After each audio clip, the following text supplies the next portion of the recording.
বিষণ্ণতা অবসাদে হারিয়ে যায় সব আনন্দ উচ্ছ্বাস। মন বসে না কাজে, ভালো ঘটনাও হৃদয়ে আনে না প্রফুল্লতা। এ পরিস্থিতিতে কখন মনোরোগ চিকিৎসকের শরণাপন্ন হতে হয় কিংবা কাউন্সেলিং নেওয়া দরকার তা বোঝাও বেশ কঠিন, কারণ বেশিরভাগ ক্ষেত্রে থাকে না কোনো উপসর্গ, আবার এ নিয়ে সচেতনতাও একেবারেই কম। কোন বয়সে কোন আবেগটা জরুরি এটা পরিবার তাকে বলতে হবে, ওই শাসন করে না, ভালোবাসা দিয়ে তাদেরকে বোঝাতে হবে। কাউন্সেলিং এর তা পরের স্টেজে আমার আশেপাশে যারা আছে তাদের আগে রিচ আউট করা উচিত। আমার মনে হয় এটা কাটানোর একটা উল্লেখযোগ্য মাধ্যম হতে পারে আমরা যদি বন্ধু বান্ধবের সংস্পর্শে আসতে পারি। সোশ্যাল মিডিয়া কোথায় আপনাকে থামতে হবে, কোন জিনিসটা শেয়ার করতে হবে, ওটা সম্পর্কে অনেক আমি মনে করি বেশি যোগ। দুশ্চিন্তা, অনিদ্রা, বিষণ্ণতা, সূচিবায়ুর মতো বিষয় সাধারণ মানসিক অসুস্থতার লক্ষণ। তবে এক পর্যায়ে দীর্ঘ দিনের বিষণ্ণতা থেকে যখন মুক্তি মেলে না, তখন তা মানসিক রোগে পরিণত হয়। এই অবস্থায় কাউন্সেলিং খুব জরুরি, কিন্তু খরচ অনেক বেশি হওয়ায় এ সেবা নিতে পারেন না বেশিরভাগ রোগী। এডুকেশন যে লেভেলটা আছে ওইখান থেকে যদি আমাদের কাউন্সিলিংয়ের কোনো একটা স্কোপ থাকে, পেমেন্ট রিলেটেড যদি কাউকে ডক্টর দেখাতে চাই সেক্ষেত্রে তারা চার্জেসগুলো খুব হাই রাখতেছে। এটা যদি একটু রিজনেবল করা যায় তাহলে আই থিঙ্ক কিছুটা হলেও কপ আপ করা পসিবল। জাতীয় মানসিক স্বাস্থ্য ইনস্টিটিউটের গবেষণা অনুযায়ী দেশের 18% মানুষ কোনো না কোনো মানসিক রোগে আক্রান্ত।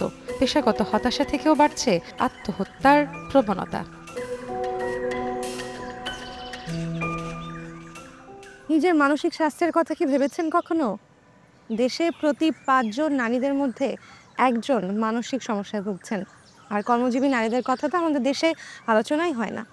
আর এর দীর্ঘ মেয়াদী প্রভাব পড়ে পারিবারিক ও কর্মজীবনে।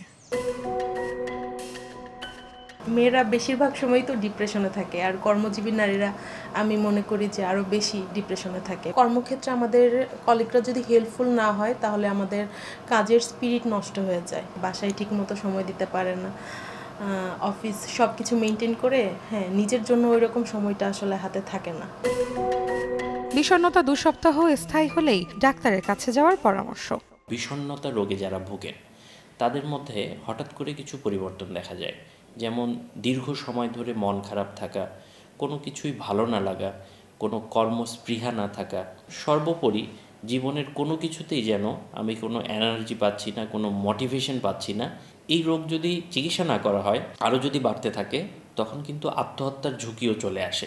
সাইকিয়াট্রিস্টের পরামর্শ অনুযায়ী ওষুধ খেলে অথবা প্রয়োজনীয় কাউন্সেলিং করলে, সাইকোলজিস্টদের সহায়তা নিলে এই সমস্যাগুলি থেকে কমপ্লিটলি কিওর হওয়া সম্ভব। প্রয়োজনের তুলনায় দেশে মনোরোগ চিকিৎসকের সংখ্যা হাতে গোনা। এইদিকে সরকারের নজর দেওয়া জরুরি বলে মনে করেন জনস্বাস্থ্য বিশেষজ্ঞ। মুষ্টিমেয় যে কয়জন আমাদের এখানে রয়েছেন কাউন্সিলর, তাদের কারো চার্জ বা ফি অনেকটা বেশি, যেটিও অনেকের জন্য কষ্টকর হয়ে যায়। এর বাইরে সরকারি ব্যবস্থাপনায় সারা দেশে মানসিক কাউন্সিলরের সংখ্যা কিন্তু খুব কম। স্পর্শকাতর বয়সের ছেলে মেয়েদের জন্য স্কুলে কলেজে কাউন্সিলর দেওয়ার জন্য একটি পরিকল্পনা করে যেসব জায়গায় পড়াশোনা করা হয় সেখানে সংখ্যা বাড়ানোর একটি উদ্যোগ নেওয়া উচিত। শরীরের পাশাপাশি মনেরও যত্ন নেওয়ার পরামর্শ দিয়ে বিশেষজ্ঞরা বলছেন ভুক্তভোগীর প্রতি সহনশীল হতে হবে পরিবারকে। রৌনক নিয়ন্তা, সময় সংবাদ, ঢাকা।